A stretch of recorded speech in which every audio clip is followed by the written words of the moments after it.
Up and running. Okay.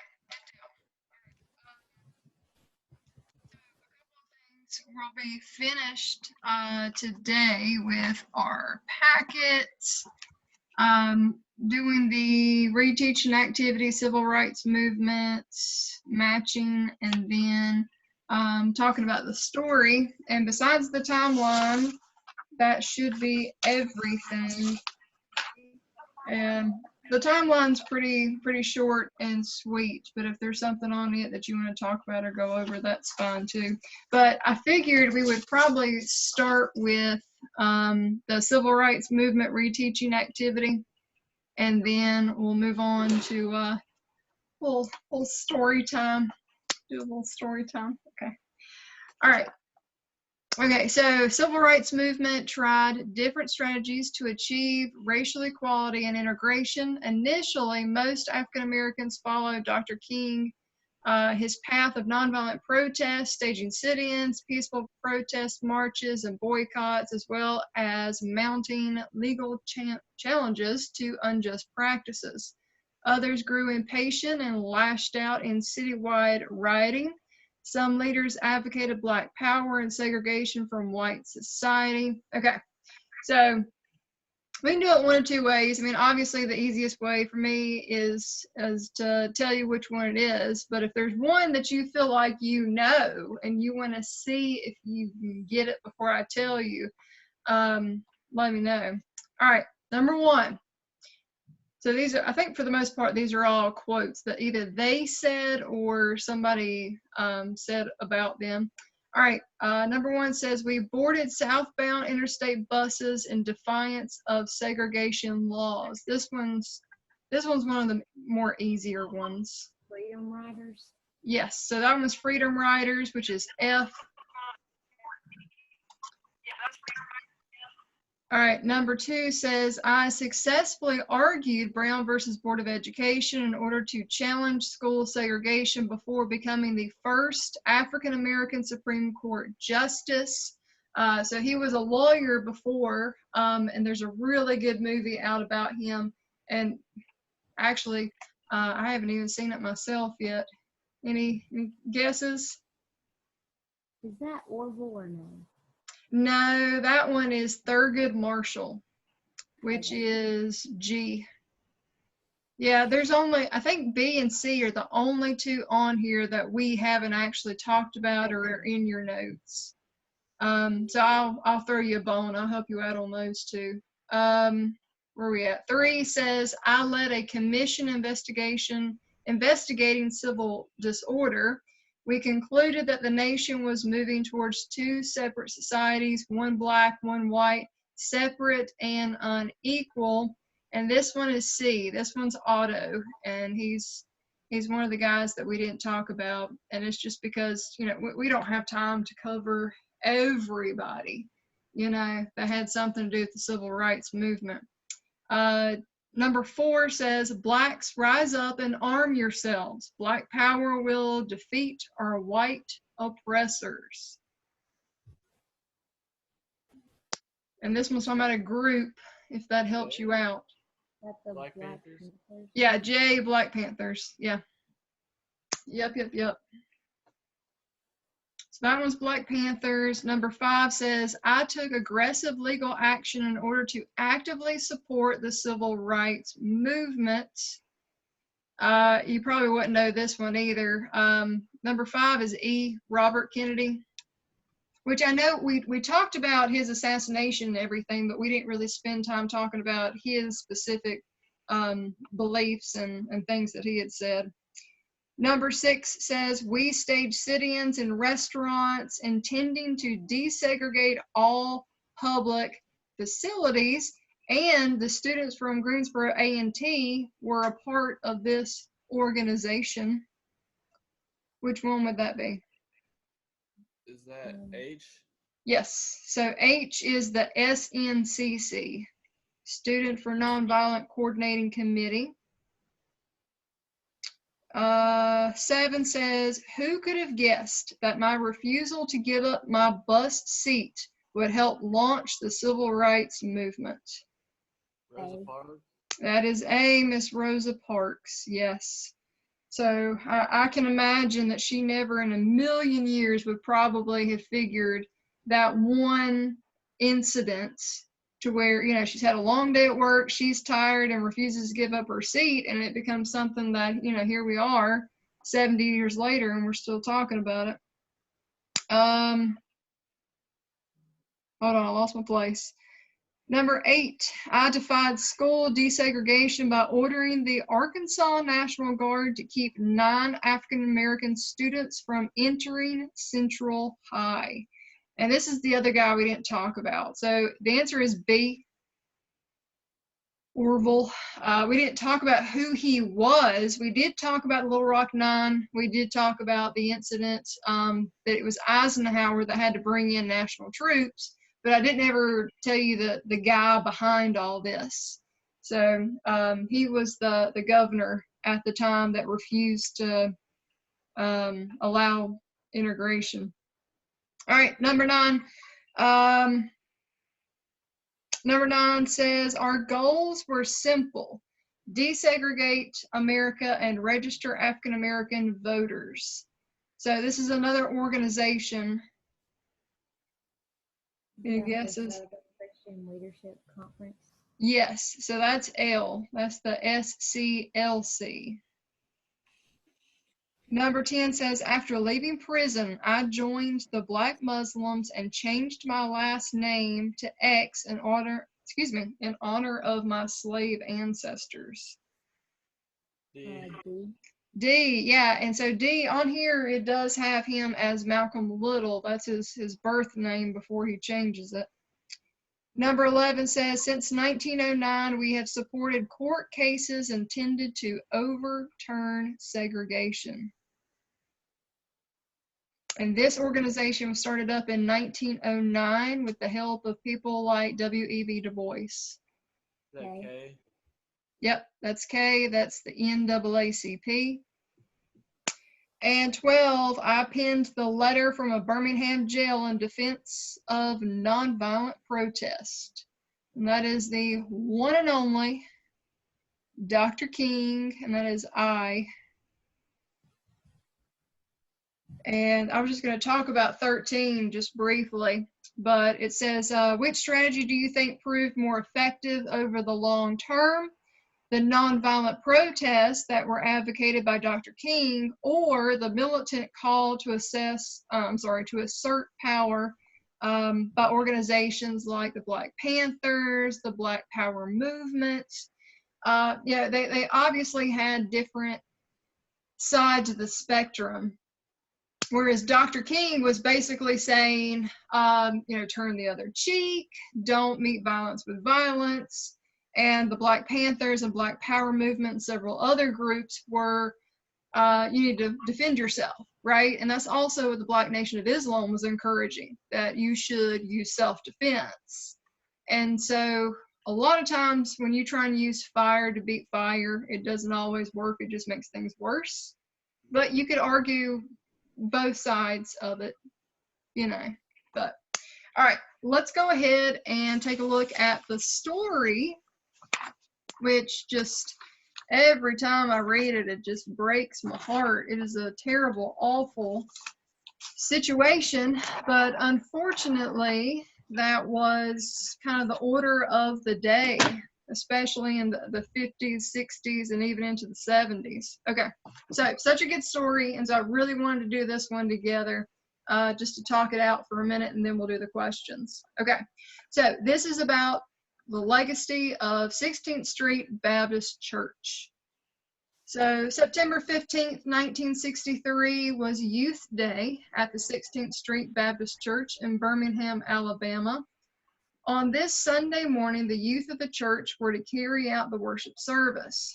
In the basement, 4 girls excitedly changed into their choir robes for their part in the service. Suddenly, a blast rocked the church, and under the rubble, the 4 girls lay dead. Denise McNair, 11, and Addie Mae Collins, Carol Robertson, and Cynthia Wesley, all 14. Since the dark days of slavery, African American churches had served as meeting places for the community. Now, during the Civil Rights Movement, activists met at churches to plan and carry out protest actions. That April and May, the 16th Street Baptist Church had been the center of protest against Birmingham segregation laws. African Americans had been killed before in their struggle for rights, yet this was different. None of the 40 racially motivated bombings in Birmingham in recent years had resulted in deaths. This time, 4 innocent children had died in a house of worship. The bombing exposed the depths of racial hatred, and it shocked whites as well as blacks and served as a uniting event for the movement. FBI investigators soon identified KKK members Robert Chambliss, Bobby Cherry, Herman Cash, and Thomas Blanton Jr. as the bombers. FBI Chief Justice John Edgar Hoover, however, blocked persecution, and by 1968, no charges had been filed and the FBI closed the case. The case was reopened in 1971. In 1977, a court convicted Chambliss and sentenced him to life in prison. Chambliss died in prison in 1985. The case was reopened again in 1988, but before the FBI could make its case against Cash, he died in 1994. And on May 17, 2000, Blanton and Cherry were charged with the murder of the 4 girls. Blanton's trial took place in the spring of 2001. The FBI had secretly recorded Blanton's conversations in 1964, but the tapes remained secret until 1997. And in one conversation, Blanton told his wife about a Klan meeting where the bombing was planned and the bomb was made. In another, he told an FBI informant, "I like to go shooting, I like to go fishing, I like to go bombing." The tapes helped to convict Blanton on May 1st, 2001, sending him to prison for life. Bobby Cherry was tried and convicted, and in May of 2002, nearly 39 years after the bombing occurred, Cherry died in an Alabama prison in 2004. In 1996, a new wave of church arson swept the South. A large portion of churches had African American or interracial congregations, and in response, President Clinton formed a national church arson task force. Investigators found that racial prejudice was not the only reason for the arsons. The burnings remind us, however, that we still have work to do to eliminate racism and hate. And so let's go ahead and knock out these questions. So number 1 says, why was the 16th Street Baptist Church bombing different from other violence against African Americans at the time? And the biggest one is, and I think, we all feel this to be true, that you assume that a church or a place of worship would be a safe place. But unfortunately, all that changed whenever this church was bombed.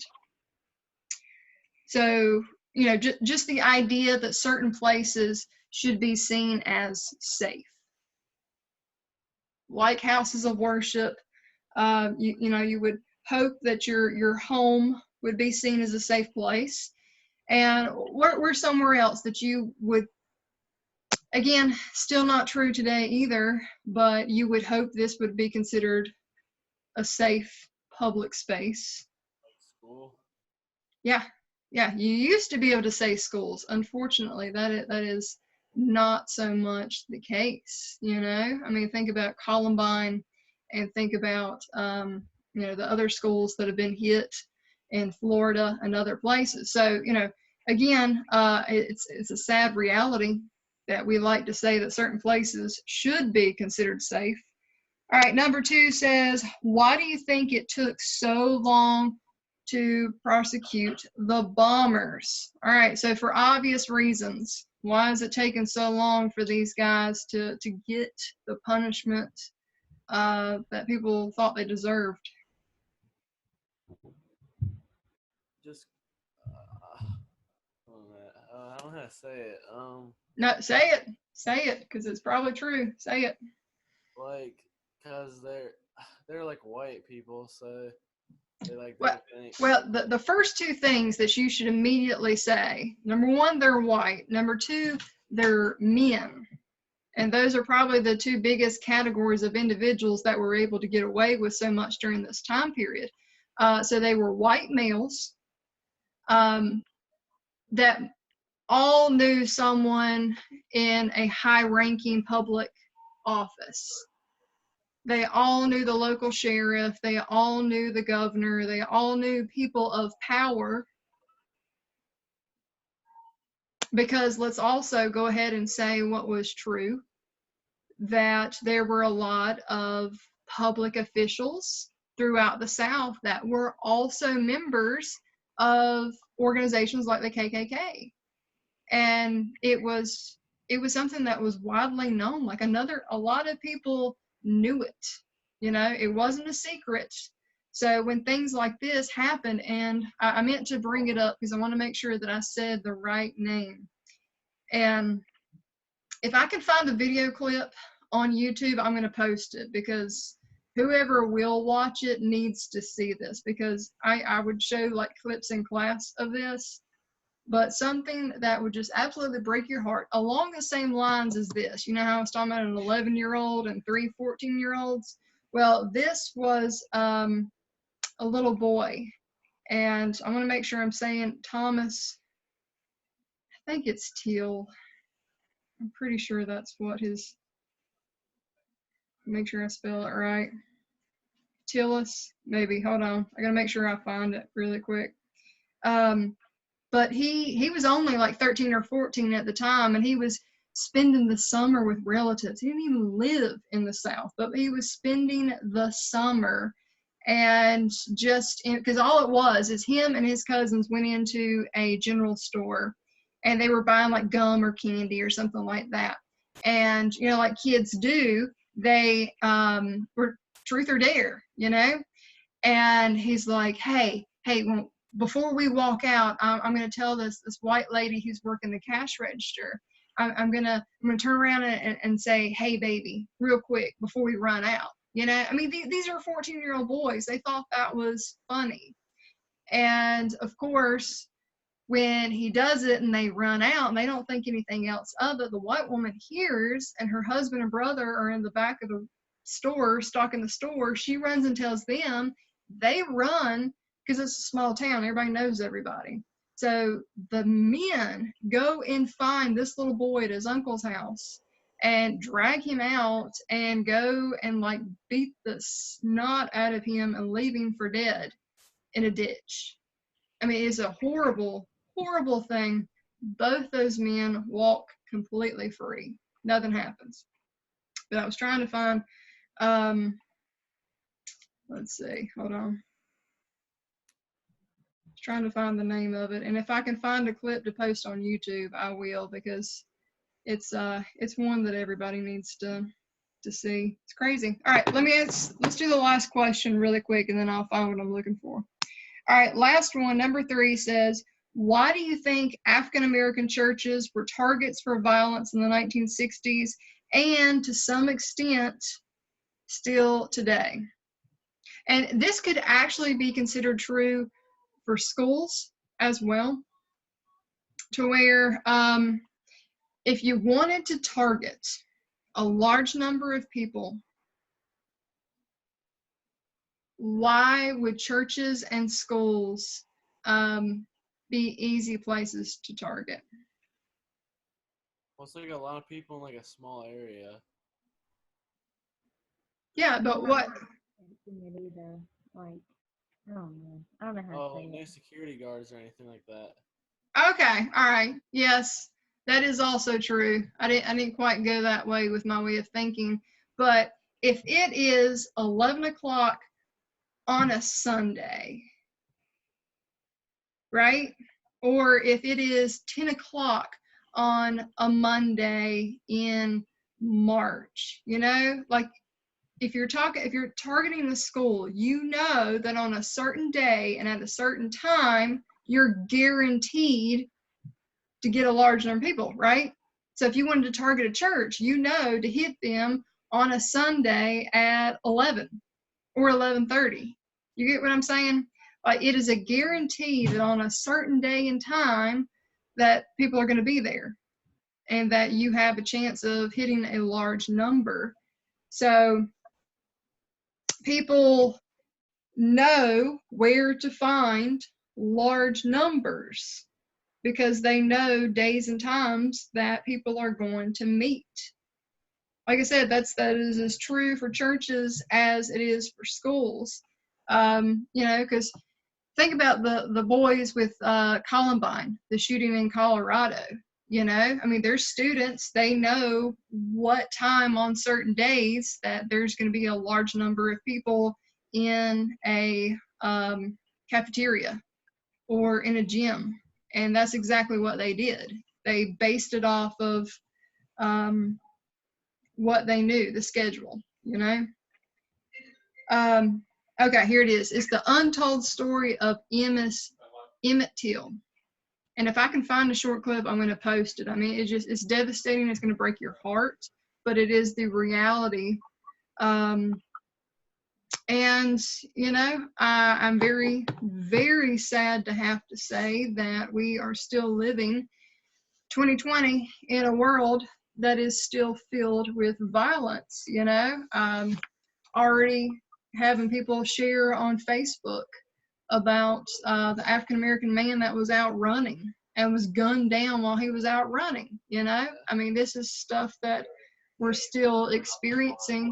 And I know I try not to get on my soapbox about it, but we call the United States a melting pot, right? Because we are. And it's hard because if you are we are one of the biggest countries with the biggest mix of races, ethnicities, religion, and we're not all going to get along. So I don't know. I'm sad. It's sad to say, I don't know that we'll ever see a day to where we'll all get along because, we don't even get along with our family and friends all the time, right? Much less people we don't even know. But, it's all mental, if we all make the effort to be kind, we can be kind, right? But unfortunately there's not always going to be nice people out there. I just wanted to say I felt really bad that I left you guys like this the other day. I know that I started our Zoom meeting the other day with the crazy announcement that I had hit my neighbor's dog. And I was like, oh my God, they probably think that I'm the most heartless person ever, that I tell you that and that I didn't even act upset. Okay, well, first of all, it was the dog's fault. And second of all, she was okay. All right, she walked it off. She was fine. Okay, had she actually been hurt or something worse had happened, it would have been a whole different story. Yeah.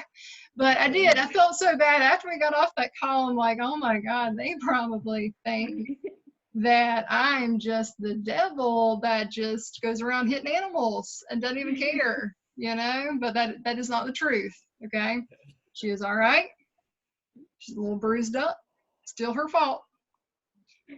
Yeah. But she's fine. She ran at my car like a bullet out of a gun. Like that's how fast she was running at me, not going across the road. Like it was diagonal. Like I'm here and she was running at me. Like, yeah, like that was the situation.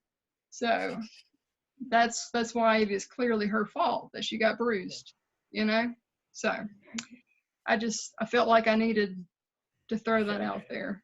Yeah. So, okay. I am very much an animal lover and I will support PETA. So there we go. Okay.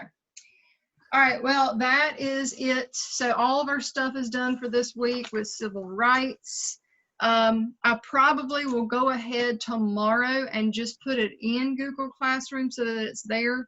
I'll go ahead and put in PowerPoint and packet stuff, but you already have it, so it doesn't matter for you guys. But I'll go ahead and put everything in there for Vietnam, because we'll start with Vietnam and then we'll move into our 60s and 70s culture stuff probably Wednesday and finish with that. So did you guys get the emails and information that when yearbooks will be handed out and stuff like that coming? Yeah. Okay. All right. Good deal. Okay. Questions, comments, concerns? No. I'm good. No. Okay. All right. Good deal. All right. We're taking tomorrow off, so I will see you guys on Monday. Yeah, see ya. Okay. Thank All you. right. Bye.